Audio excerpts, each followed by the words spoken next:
Hey guys, it's Emily, the controversial mom. We're barely into the 2026 election cycle and it's already heating up and getting super interesting to watch. So in the past couple of weeks, we've learned that Lieutenant Governor Ainsworth will not be running to be the next governor of the state. We've learned that Coach Tuberville is not going to seek re-election in his Senate seat and instead he's going to run for the governor. We've got new names running for lieutenant governor and a whole lot of people rumored to be running for the AG's position. A lot of things going on. Now, I follow this a lot closer probably than most people, and I've really enjoyed seeing the names pop up in the news of who's running, who's not, who's considering it, all of that. The really big one that I've kind of had my eye on is the Senate seat that Coach Tuberville would be vacating. I love Coach Tuberville in the Senate. I think he's done amazing things, and I'm really sad to see him not in that position. However, I am excited to see what he could do for us as a state. I think that he's very staunch conservative. I know he's willing to take a hard stance and just stand in the way when he has to because we've seen him doing that. And I think that's something that's been missing in our state for a really long time. But I'll get to that in a minute because I really want to focus on state level. But before I get to that, I want to talk about the seat that he's vacating. So Coach Tuberville is vacating the Senate seat, which I'm really sad that he won't be there, but there's some really awesome names already being thrown around as potential replacements for him. So we've seen that Jared Hudson threw his name out there. I know Jared, I've known him for a couple of years. The organization he runs with Covenant Rescue is amazing. They do such critical work in our communities. I think Jared would be great. He's proven that he's willing to stand up and fight, and he's not afraid to stand on his Christian values. So I really love the idea that Jared's running for that seat. We also have A.G. Marshall that threw his name in the hat. I like A.G. Marshall. I don't know him as well as I know Jared, but I do think he would be a really good guy in that seat. And then, of course, we're hearing that Barry Moore may run. I love Barry Moore. He's another one that's just a staunch conservative that's really and truly willing to fight, and we've seen that. I love Barry, and I would love to see him in that seat, but I also am terrified of him giving up his seat in Congress right now. He had a really tough fight winning that seat. They did a lot of redistricting. It was a whole lot of new area that they had to cover, and they worked really hard to win that seat. And we can count on Barry when the going gets tough, when there's tough votes. He's going to vote the right way. So there's part of me that doesn't want him to give that up because I do think we need that type of leadership in the House. I don't want to see us lose that seat for him to go possibly win the Senate seat, and then we get a little squishier Republican to then fill Barry's vacated House seat. So while I would love to see Barry in the Senate, I really hope that he stays put just because I don't think we can lose a really staunch conservative in the House right now. But that's my personal opinion on it. We will see what happens. Even if it's just Jared and the AG in the race, it's going to be a really good one. I like both of them. I think they're good people. I think it'll be a really tough decision for people, but we'll see, right? We've got a whole year to figure it out because we're just getting into the election season. So while most people are talking about the elections for next year, certainly I am tracking them. I'm not solely focused on that. There's still a lot of things that we need to do legislatively in the state house to really improve our state. And one of those things that we're focusing on a lot is school libraries. There's been a lot of discussion in the past couple of years about public libraries, and we've really come a long way in cleaning up our public libraries. But really and truly, we need to be focusing on our school libraries and what's going on there. There was a really good legislation filed this past year, and it was filed a little late. I think I've talked about it in the past. It was filed a little late, but it's a really good bill. And I want to talk about that and what a Governor Tuberville could do to help with that. So the bill that I'm talking about was filed by a lady named Representative Givens out of the Mobile area. Basically, this bill would require the State Board of Education to require local boards of education to adopt a policy and a committee that would review library material for the school library. Only school libraries. I want to focus on just school libraries. I've got to keep saying that to make sure you understand it's just school libraries. But this piece of legislation would basically require all local boards of education to develop a library material committee. And this committee is really interesting, and it really and truly, it doesn't align with Trump's agenda, but it's very much Trump-like or America First-like. The Trump agenda, MAGA agenda, America First policy, whatever you want to call it, is all about one thing, and that's returning power to the people.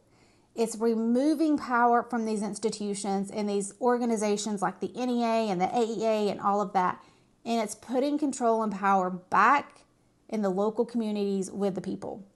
And that's what this legislation really and truly does. It does a lot of things, but really and truly it's putting the power back into the community. Because this committee that I'm talking about, it's made up of local parents whose kids are in the school system.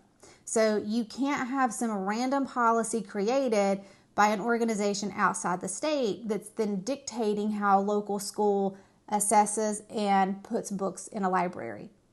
This legislation would require local parents to oversee this committee, to be the committee rather, and make the determination of what is considered age appropriate and aligns, this is my favorite part, that the content aligns with the values of the community. How much more homegrown can you get than for parents to be able to say, these are the values of our community and this is the content we want available to our children? Like, that is amazing to me. You cannot get more grassroots than that. So this legislation would be really critical for our state. Now, like I said, it was filed this last session. It was filed really late. In all fairness, it was filed late, so it really didn't have a lot of time to make it through the process. So I'm not blaming our legislators for not getting this through. It was filed late. There was a lot going on. It just didn't move. That's fair. However, for legislative session 2026, that does not need to be the case. This bill needs to be filed early, and I'm already working to make sure that that happens. And there's a couple of things in it that I would like to tweak to make it a little stronger, so we're working on that. But this bill needs to be filed very early, so that has plenty of time to get through the legislative process. The other major thing that would help with this bill to get through is if our elected officials were really pushing for it. I.e., if a Governor Tuberville were to say, this is really important legislation that returns power to local communities and it protects our children, we need this legislation passed and we need it done now. It'll fly through. It'll fly through the House and through the Senate within 30 days and it'll be on its way to the governor's office for signature. Now, Tuberville will not be governor at that point, obviously, but if he's pushing it, saying that that's the type of administration he would have in our state, this thing will get done at lightning speed. So to talk a little bit about the bill and why it matters, it returns power to the people. I've said that multiple times. It puts parents back in control. I always say that. But here's the thing about this that we've got to understand as a grassroots and as parents. A lot of what's happening with the Trump administration, a potential Tuberville administration in the state of Alabama, and everything we're doing as grassroots organizations across the state. We're trying to put parents back in control of raising our children. We're trying to return our values of the community to be the guiding force of our communities and the institutions in our community. But what that means is parents have to get involved. It's great that we pass legislation that says local boards have to have library committees to review library content. But if the parents aren't signing up to serve on that committee, we're failing miserably and we're not going to make the progress we need to make. I tell people all the time, get involved, whatever that may look like. Run for office, support a campaign, whatever it may be. This is an easy thing that parents could do. There's so many ways to get involved, and serving on a local school library committee would be huge. Because it's really not a huge lift. You have to meet like twice a year, I think. I can't remember the exact details of the bill now. But you have to meet maybe 2 or 3 times a year. You set policy, you review some content, and that's it. It's an easy way for parents to get involved and make sure that our values as conservatives are being pushed throughout the community. The other easy way to get this done is having a really strong governor like Tuberville pushing for it. Having legislators that push for this stuff. A lot of our legislators don't want to do, I'll say controversial, They're not really controversial. They're common sense. They don't want to do it because they're afraid of backlash, because the left is really loud. We've seen that. If the right could get a little louder and drown out those noises, then our legislators are going to be more willing to take this up. This is a really simple bill. It really is. It's not controversial. It just says local parents need to be involved in determining what's in the library. The local school board still maintains full authority and responsibility, but parents are advising school boards on what to do. It's really easy. North Carolina had a bill very similar to that this year. Theirs was actually a little bit better because theirs incorporated language around school book fairs, scholastic book fairs. Oh my gosh, we desperately need something in our bill that deals with book fairs because that's the wild, wild west. But this is a great bill that could do a lot of really good things. I really am pushing for it. We need more people pushing for it. But more importantly, we need more people pushing and voting for conservative leaders in our elected positions that are going to push for legislation like this. Not only push for it, but prioritize it. Because gambling and the lotto and all that's going to come back up. But that all needs to be secondary to the cultural issues that we're facing as parents and kids. So, like I said, we're just gearing up for the 2026 election cycle. It's literally a year away from the primaries. There's going to be so much that goes on. So much dealing with campaigns and ads and speaking engagements and all the things. And in the middle of all that, we're going to have legislative session. Now is the time for us to be pushing the conservative movement really hard to do conservative things. Because if a sitting member of the House or Senate is not willing to vote for bills like I'm talking about, they're never going to do it once they're voted.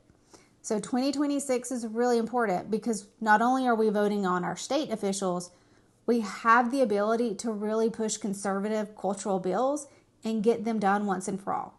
Because if they're not willing to do it in the middle of an election, they're never going to touch it. So we need to use this time wisely and get these bills done. So 2026 is right around the corner. There's a lot going on with elections. There's a lot going on with the governorship. There's a lot to distract us. There's a lot to pay attention to. Make sure we're making informed decisions before we go vote, but make sure we're tracking all the legislative possibilities in our state and make sure we're holding these people accountable to doing what we, the people, want from them. Thanks for joining, guys. I'll see y'all next week.